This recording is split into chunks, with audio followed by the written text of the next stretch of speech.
નમસ્કાર મિત્રો, સ્વાગત છે આપ સૌનું રુચુ હેલ્થ જર્નીના ખૂબ જ ખાસ વિડીયોમાં। મિત્રો, આજે હું તમને એક એવો જબરદસ્ત અને ઉત્તમ ઘરેલું નુસ્ખો બતાવવા જઈ રહી છું, જેને જૂના જમાનાની પરંપરાગત તબીબી પદ્ધતિ અને લાંબા અનુભવોનો મહત્વપૂર્ણ હિસ્સો માનવામાં આવે છે। આ દેશી રીત ખાસ કરીને એવા લોકો માટે ખૂબ જ ફાયદાકારક માનવામાં આવે છે જેમના શરીરમાં હાડકાનો દુખાવો, જકડન, અકડન, ભારેપણું કે સાંધાને લગતી સમસ્યાઓ લાંબા સમયથી બનેલી રહે છે। આ ઉપાય ધીમે ધીમે આ બધી મુશ્કેલીઓને અંદરથી ઓછું કરવામાં મદદરૂપ માનવામાં આવે છે અને શરીરને ફરીથી પહેલાની જેમ હળવું, ચુસ્ત અને એક્ટિવ બનાવવામાં સહાયક માનવામાં આવે છે। આમ તો હું પહેલા પણ હેલ્થ સાથે જોડાયેલી અસંખ્ય બીમારીઓ અને શારીરિક સમસ્યાઓ પર વિડીયો બનાવી ચૂકી છું, જેમાં દરેક બીમારી વિશે વિસ્તારથી માહિતી આપવામાં આવી છે અને તેના માટે અનેક આયુર્વેદિક તેમજ ઘરેલું નુસ્ખા તમારી સાથે શેર કરવામાં આવ્યા છે। પરંતુ આજે હું તમને જે ઘરેલું ઉપાય વિશે બતાવવા જઈ રહી છું તેને બીજા ઘણા રસ્તાઓની સરખામણીમાં વધારે સરળ અને વધારે અસરકારક માનવામાં આવે છે। આ એટલો સરળ નુસ્ખો છે કે કોઈ પણ વ્યક્તિ વધારે મહેનત કર્યા વગર અને વધારે સમય બગાડ્યા વગર તેને સહેલાઈથી તૈયાર કરી શકે છે। આ ઉપાયની સૌથી ખાસ વાત એ છે કે તેને બનાવવા માટે માત્ર 2 જ વસ્તુઓની જરૂર પડે છે। આ બંને વસ્તુઓ એટલી સામાન્ય છે કે કાં તો તમારા ઘરના રસોડામાં પહેલેથી જ મળી જશે અથવા તો તમારા આસપાસના કોઈ પણ કરિયાણા કે જનરલ સ્ટોર પરથી માત્ર થોડી જ મિનિટોમાં સરળતાથી ઉપલબ્ધ થઈ જશે। તેને તૈયાર કરવાની રીત પણ ખૂબ જ સરળ છે। ચાહે તમે સવારે તેને બનાવો કે સાંજે, તેને ગમે તે સમયે ઉપયોગમાં લઈ શકાય છે અને ખૂબ જ ઝડપથી તૈયાર થઈ જાય છે। પરંતુ મિત્રો, અહીં એક ખૂબ જ જરૂરી વાત સમજવી પણ અત્યંત આવશ્યક છે। આ ઉપાયનો પૂરો લાભ ત્યારે જ મળશે જ્યારે તમે મારી દરેક વાતને ધ્યાનથી સાંભળશો, દરેક લાઈનને સારી રીતે સમજશો અને કોઈ પણ ઉતાવળ કર્યા વગર તેને તમારી રોજિંદી જિંદગીનો હિસ્સો બનાવશો। ત્યારે જ તમને આનો અસલી ફાયદો જોવા મળી શકે છે। વિડીયોમાં આગળ વધતા પહેલા કમેન્ટ કરીને મને એ પણ જરૂર જણાવો કે તમે મને ક્યાંથી જોઈ રહ્યા છો। શું તમે અમદાવાદ, સુરત, રાજકોટ, વડોદરા કે ભારતના બહારના કોઈ બીજા દેશમાંથી જોડાયેલા છો? હું દરેક કમેન્ટને ખૂબ જ ધ્યાનથી વાંચું છું અને તમારા પ્રતિભાવની આતુરતાથી રાહ જોઉં છું। તમારો અભિપ્રાય મારા માટે ખૂબ જ મહત્વપૂર્ણ છે। હવે જરા વિચારો કે જો તમારા સાંધામાં હંમેશા ભારેપણું અનુભવાતું હોય, જેમ કે ત્યાં કોઈ વજન મૂકેલો હોય, જો સમયે સમયે ત્યાં દુખાવો કે ભાત વાગતી હોય, જો તમારા ઘૂંટણમાં સોય વાગતી હોય તેવો દુખાવો થતો હોય કે ચાલતી વખતે બળતરા થતી હોય, આવી સ્થિતિમાં આ માહિતી તમારા માટે ખૂબ જ ઉપયોગી સાબિત થઈ શકે છે। જો તમારા હાથ અને પગના સાંધામાં સતત દુખાવો કે અકડન બનેલી રહેતી હોય અને જો તમારી સ્નાયુઓમાં દરેક સમયે ખેંચાણ, કસાવ કે તણાવ અનુભવાતો રહેતો હોય તો માનો આ દેશી નુસ્ખો તમારા માટે કોઈ વરદાનથી ઓછો નહીં મનાય। ખાસ કરીને ત્યારે જ્યારે તમે સીડીઓ ચડો છો કે ચાલવાનું શરૂ કરો છો અને એ જ સમયે દુખાવો કે પરેશાની વધી જાય છે, ત્યારે તમારે આ ઘરેલું ઉપાયને જરૂર અપનાવીને જોવો જોઈએ। ઘણા બધા લોકોને આનાથી ખૂબ જ સારો ફાયદો મળતો જોવા મળ્યો છે। જુઓ મિત્રો, આપણા શરીરની અંદર જ્યારે પણ 2 હાડકાં એકબીજાને મળે છે ત્યારે એક સાંધો એટલે કે જોઈન્ટ બને છે। તે સાંધાની વચ્ચે એક નરમ પડ હાજર હોય છે જે કુશનની જેમ કામ કરે છે। સામાન્ય ભાષામાં લોકો તેને કુશન કહે છે, પરંતુ મેડિકલ ભાષામાં તેને કાર્ટિલેજ કહેવામાં આવે છે। આ જ કાર્ટિલેજ બંને હાડકાંઓને આપસમાં ઘસાવાથી બચાવે છે અને શરીરની મૂવમેન્ટ એટલે કે હરવા ફરવાને સરળ બનાવી રાખે છે। પરંતુ જેમ જેમ માણસની ઉંમર વધતી જાય છે અથવા શરીર અંદરથી નબળું પડવા લાગે છે, તેમ તેમ આ કાર્ટિલેજ ધીમે ધીમે ઘસાવાનું શરૂ થઈ જાય છે। ઘણીવાર આ પડ એટલું બધું ખરાબ થઈ જાય છે કે લગભગ ખતમ થવાની સ્થિતિ સુધી પહોંચી જાય છે। જ્યારે આ કુશન જેવું સુરક્ષા કવચ ઓછું થવા લાગે છે ત્યારે બંને હાડકાં સીધા એકબીજા સાથે અથડાવા લાગે છે અને આ જ કારણે ઘૂંટણ, સાંધા કે કોઈ પણ સાંધામાં તીવ્ર દુખાવો, સોજો અને મુશ્કેલી શરૂ થઈ જાય છે। ઘણા લોકો બતાવે છે કે તેમને ઘૂંટણમાં સોય વાગતી હોય તેવો દુખાવો થાય છે, સાંધા પૂરી રીતે જામ થઈ ગયા છે અને આંગળીઓ પણ સહેલાઈથી વળી શકતી નથી। તમે પણ ઘણા વડીલોને એવું કહેતા જરૂર સાંભળ્યા હશે કે હવે સીડીઓ ચડવી મુશ્કેલ થઈ ગઈ છે, આંગળીઓ સરખી રીતે મુઠ્ઠી બનાવી શકાતી નથી અને ઊભા થતાં જ પગમાં તીવ્ર દુખાવો શરૂ થઈ જાય છે। આ બધા સંકેતો સાફ બતાવે છે કે તેમના સાંધાનું કાર્ટિલેજ કાં તો ખૂબ જ પાતળું થઈ ચૂક્યું છે અથવા લગભગ ખતમ થવાની સ્થિતિ સુધી પહોંચી ગયું છે।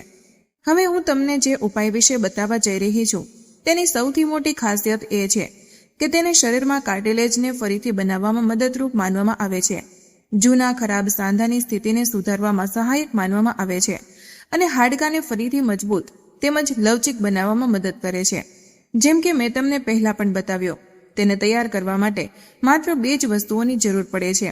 પરંતુ આ બંનેને કઈ રીતે ભેગા કરવા, કઈ રીતે તૈયાર કરવા અને કઈ રીતે આનો ઉપયોગ કરવો એ સમજવું પણ ખૂબ જ જરૂરી છે. એટલા માટે હું તમને હાથ જોડીને વિનંતી કરું છું કે પૂરી માહિતીને ધ્યાનપૂર્વક સાંભળો, સારી રીતે સમજો અને પોતાની લાઈફમાં અપનાવીને આનો લાભ ઉઠાવો. અધૂરી માહિતીના આધારે કોઈ પણ પગલું બિલકુલ ન ભરો. પૂરી પ્રક્રિયાને સમજવી એ જ સફળતાની સૌથી મોટી ચાવી છે. સૌથી પહેલા તમારે એક સાફ અને પૂરી રીતે સુકાયેલી કાચની બોટલ લેવી પડશે. અહીં સૌથી જરૂરી વાત એ છે કે આ બોટલ કોઈ પણ સંજોગોમાં પ્લાસ્ટિકની ન હોવી જોઈએ, પરંતુ માત્ર ગ્લાસ એટલે કે કાચની બોટલ જ વાપરવી જોઈએ. ત્યારે જ આ ઉપાય સાચી રીતે તૈયાર થઈ શકશે. કારણ કે જ્યારે પણ આપણે કોઈ તેલ, ખાસ કરીને દેશી કે આયુર્વેદિક નુસ્ખામાં વપરાતું તેલ પ્લાસ્ટિકની બોટલમાં રાખીએ છીએ, ત્યારે તે પ્લાસ્ટિકના કેમિકલ્સ ધીમે ધીમે તેલની ક્વોલિટીને ખરાબ કરવાનું શરૂ કરી દે છે અને તેની અસર પણ ઓછી થવા લાગે છે. જો તમારા ઘરમાં પહેલાથી જ સરસવનું તેલ હાજર હોય તો તમે તેનો ઉપયોગ કરી શકો છો. પરંતુ જો તમે ઈચ્છો કે આ ઉપાય વધારે ઝડપથી અને વધારે ઊંડાણપૂર્વક પોતાની અસર બતાવે, તો મારી સલાહ એ જ રહેશે કે સરસવના તેલની જગ્યાએ તમે તલનું તેલ ઉપયોગમાં લો. કારણ કે તલનું તેલ પૂરી રીતે નેચરલ અને કોઈ પણ ભેળસેળ વગરનું માનવામાં આવે છે અને સદીઓથી દરેક પ્રકારના દુખાવાને ઓછો કરવાનો એક અસરકારક રસ્તો માનવામાં આવ્યો છે. આયુર્વેદમાં પણ તલના તેલને સૌથી શ્રેષ્ઠ અને અત્યંત પ્રભાવશાળી તેલ બતાવવામાં આવ્યો છે. અહીં સુધી કે જૂના ધાર્મિક અને આયુર્વેદિક ગ્રંથોમાં પણ તેનો ઉલ્લેખ મળે છે કે તેલ શબ્દની વાસ્તવિક શરૂઆત તલ શબ્દ પરથી જ થઈ છે અને બાકીના બધા તેલ પછીથી અસ્તિત્વમાં આવ્યા છે. આયુર્વેદના પ્રસિદ્ધ પુસ્તક અષ્ટાંગ હૃદયમમાં પણ સાફ રીતે બતાવવામાં આવ્યું છે કે જે વ્યક્તિ રોજે તલના તેલથી હળવા હાથે પૂરા શરીરની માલિશ કરે છે, તે જીવનભર ઘૂંટણના દુખાવા, સાંધાની જકડન અને શરીરના અલગ અલગ ભાગોમાં થતા દુખાવાથી ઘણા અંશે સુરક્ષિત રહી શકે છે. એટલા માટે મિત્રો, હું તમને એ જ સલાહ આપવા માંગીશ કે તમે આ દેશી નુસ્ખામાં સરસવના તેલની જગ્યાએ તલના તેલનો જ ઉપયોગ કરો, જેથી આની અસર ઝડપી પણ થાય અને તે શરીરની અંદર ઊંડાણ સુધી પોતાનું કામ પણ કરી શકે. મિત્રો, હવે આ પૂરા દેશી અને અસરકારક નુસ્ખાને પૂરી રીતે તૈયાર કરવા માટે આપણને એક બીજી ખૂબ જ જરૂરી અને તાકાત આપનારી વસ્તુની જરૂર પડે છે અને તે છે કપૂર. કપૂરનું નામ લગભગ દરેક ઘરમાં જાણીતું હોય છે અને મોટા ભાગના લોકોએ આના વિશે જરૂર સાંભળ્યું હોય છે. સામાન્ય રીતે આનો ઉપયોગ પૂજાપાઠ, આરતી અને ધાર્મિક કાર્યોમાં કરવામાં આવે છે. પરંતુ મિત્રો, કપૂરનો ઉપયોગ માત્ર પૂજા અને ધાર્મિક કામો સુધી જ સીમિત નથી માનવામાં આવતો. આજના સમયમાં ઘણા લોકો કપૂરનો ઉપયોગ શ્વાસને લગતી સમસ્યાઓને ઓછી કરવા, બંધ નાક ખોલવા, શરીરની અંદર ઓક્સિજન લેવલને સારું જાળવી રાખવા માટે પણ કરે છે. કપૂરની સૌથી મોટી ખાસિયત એ માનવામાં આવે છે કે તે શ્વાસ લેવાની ક્ષમતાને ઝડપથી સુધારવામાં મદદ કરે છે અને આપણા લંગ્સ એટલે કે ફેફસામાં મજબૂતી રાખવામાં સહાયક માનવામાં આવે છે, જેથી શરીરમાં તાજગી અને એનર્જી જળવાઈ રહે છે. પરંતુ આ ખાસ ઘરેલું નુસ્ખામાં આપણે કપૂરનો ઉપયોગ માત્ર દુખાવો, સોજો અને સાંધામાં જામેલી જકડનને ઓછી કરવાના હેતુથી જ કરીશું, જેથી જ્યાં પણ હાડકાને લગતી તકલીફ હોય ત્યાં સુધી તે ઊંડાણપૂર્વક રાહત પહોંચાડી શકે. હવે તમારે કરવાનું એ છે કે કપૂરના માત્ર 2 નાના નાના ટુકડા લઈ લેવાના છે.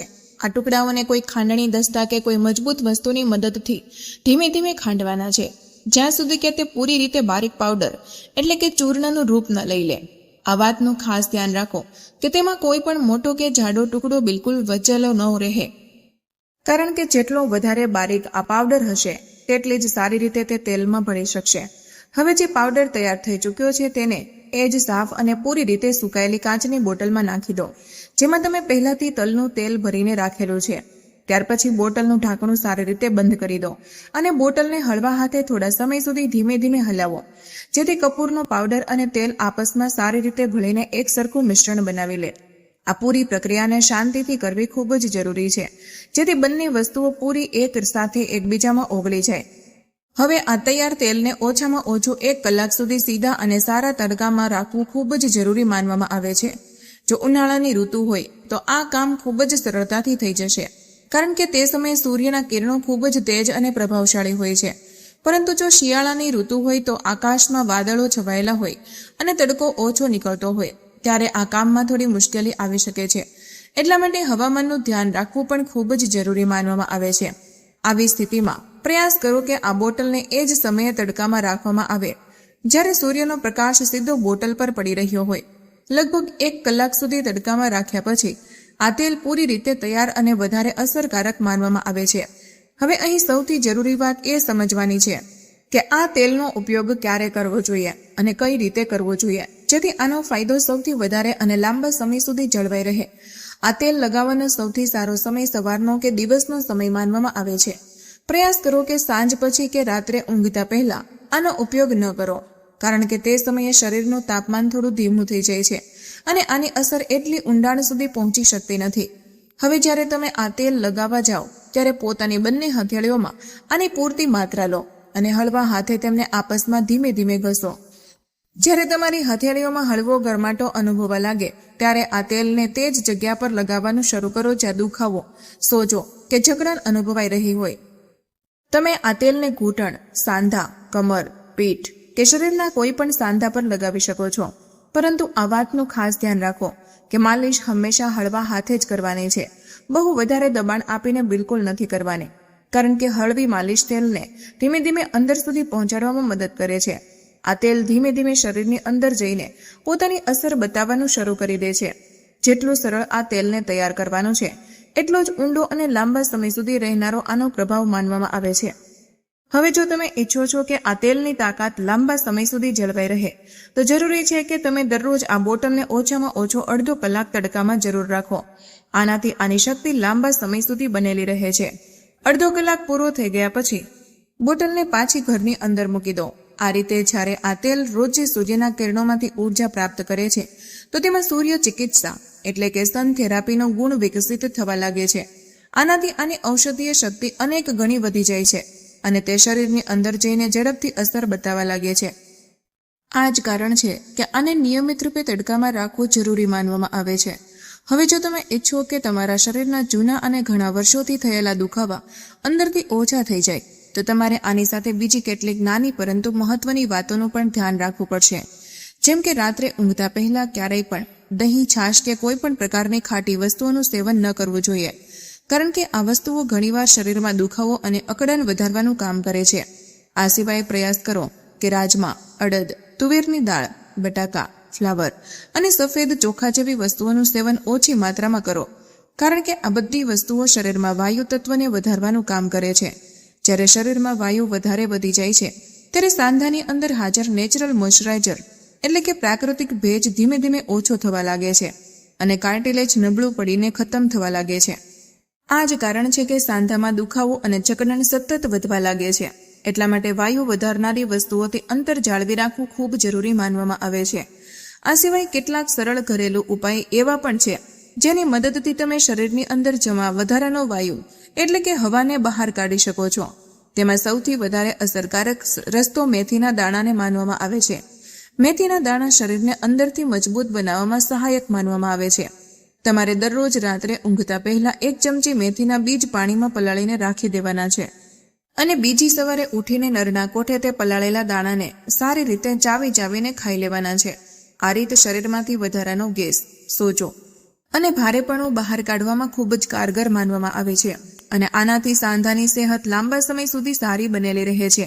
સાથે જ શરીર હળવું, આરામદાયક અને ઉર્જાવાન અનુભવવા લાગે છે. આની સાથે જ એક ખૂબ જ સરળ પરંતુ અત્યંત શક્તિશાળી યોગાસન માનવામાં આવે છે, પવન મુક્તાસન. જો તમે આ આસનને રોજે 1 કે 2 વાર શાંતિથી કરો છો તો શરીરમાં જમા વધારાની હવા ધીમે ધીમે બહાર નીકળવા લાગે છે. પેટ હળવું અનુભવાય છે અને સાંધાનો દુખાવો પણ ધીમે ધીમે ઓછો થવા લાગે છે. આ આસન શરીરને અંદરથી આરામ આપવા અને સંતુલિત બનાવી રાખવામાં ખૂબ જ સહાયક માનવામાં આવે છે. તો મિત્રો, આ ખાસ અને અસરકારક ઘરેલું નુસ્ખામાં આપણે માત્ર 3 જ વસ્તુઓનો ઉપયોગ કર્યો છે. પહેલું તલનું તેલ, બીજું કપૂર અને ત્રીજું મેથીના દાણા. જો તમે આ ત્રણેય વસ્તુઓને બરાબર એ જ રીતે અપનાવો છો જેવું તમને બતાવવામાં આવ્યું છે અને આને રોજ નિયમિત પૂર્વક કરો છો તો તમે તમારા શરીરના જૂના, જિદ્દી અને ઘણા વર્ષોથી ચાલ્યા આવતા દુખાવામાંથી પણ ઘણા અંશે રાહત મેળવી શકો છો. સાથે જ તમે એક હેલ્ધી, એનર્જેટિક અને દુખાવા વગરની જિંદગી તરફ આગળ વધી શકો છો અને પોતાના શરીરને લાંબા સમય સુધી સક્રિય રાખી શકો છો. તો મિત્રો, આજનો વિડીયો અહીં પૂર્ણ કરીએ છીએ. માહિતી તમારા દિલને સ્પર્શી હોય તો આ વિડીયોને એક લાઇક જરૂર કરજો, કારણ કે તમારી એક લાઇક અમને વધુ મહેનત કરવાની પ્રેરણા આપે છે. આ માહિતીને તમારા સુધી સીમિત ન રાખતા અત્યારે જ તમારા મિત્રો અને પરિવાર સાથે શેર કરો. તમારો એક શેર કોઈ માણસને મુસીબતથી બચાવી શકે છે અને તેમના આશીર્વાદ તમને મળશે. આવા જ બીજા સ્વાસ્થ્યપ્રદ અને અસલી નુસ્ખા મેળવવા માટે અમારી ચેનલને હમણાં જ સબસ્ક્રાઇબ કરો અને બેલ આઇકન દબાવવાનું ભૂલશો નહીં, જેથી કોઈ પણ મહત્વની જાણકારી મિસ ન થાય. તમે કયા શહેરથી આ વિડીયો જોઈ રહ્યા છો તે નીચે કમેન્ટમાં જરૂર જણાવજો. મળીએ એક નવા સ્વાસ્થ્યપ્રદ વિડીયો સાથે. ત્યાં સુધી હસતા રહો, મુસ્કુરાતા રહો અને રોજ જે કંઈક નવું શીખતા રહો, જેથી તમે રહી શકો હંમેશા સ્વસ્થ. ધન્યવાદ.